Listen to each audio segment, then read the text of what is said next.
Mix by Durga recording studio हावे गुलंबर के पास।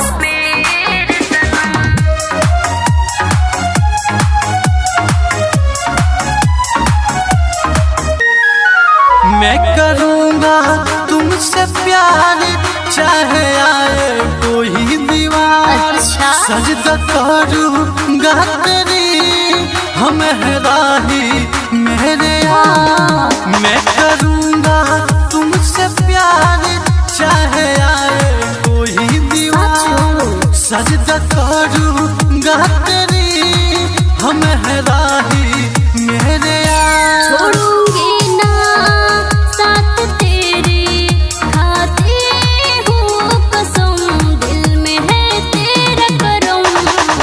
क्या बात है। तुम ही हो मेरे सनम, दिल में है तेरा करम। तुम ही हो मेरे सनम। वाह क्या बात है।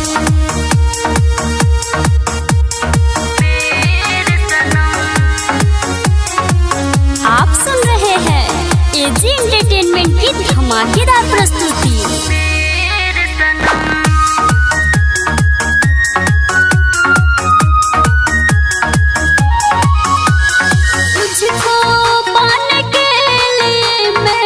से गुजर जाऊं ऐसा क्यों?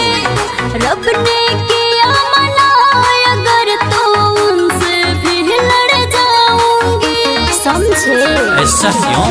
हाथ में रहेगा हाथ चाहे दिन हो चाहे रात। चाहे कोई कुछ भी कर ले हमें छोड़ेंगे नहीं साथ। अच्छा ऐसा है मैं क्या? करूँगा तुमसे प्यार चाहे आए कोई दीवार। सजदा करूँगा तेरी हम राही मेरे यार। इस कदर चाहेंगे कि दिल में ना रहेगी भरम। दिल में है तेरा करम। पागल हो गई। तुम ही हो मेरे सनम, दिल में है तेरा भरम।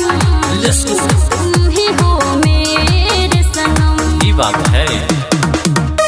दिल में है तेरा करम, तेरा करम।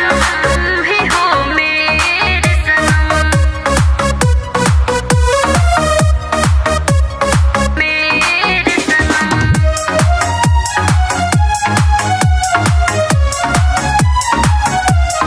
मैं हूँ पानी और तुम हो लहर, और भी एक हो जाएंगे तूफान आए अगर। हम दोनों का दिल कहे एक साथ मेरा है। डरने की बात क्या है जब आशिकी है ना ये। बिल्कुल डरना नहीं है। मैं करूँगा तुमसे प्यार चाहे आए कोई दीवार।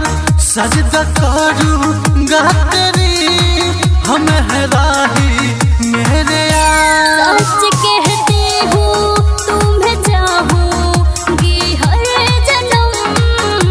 दिल में है तेरा करम।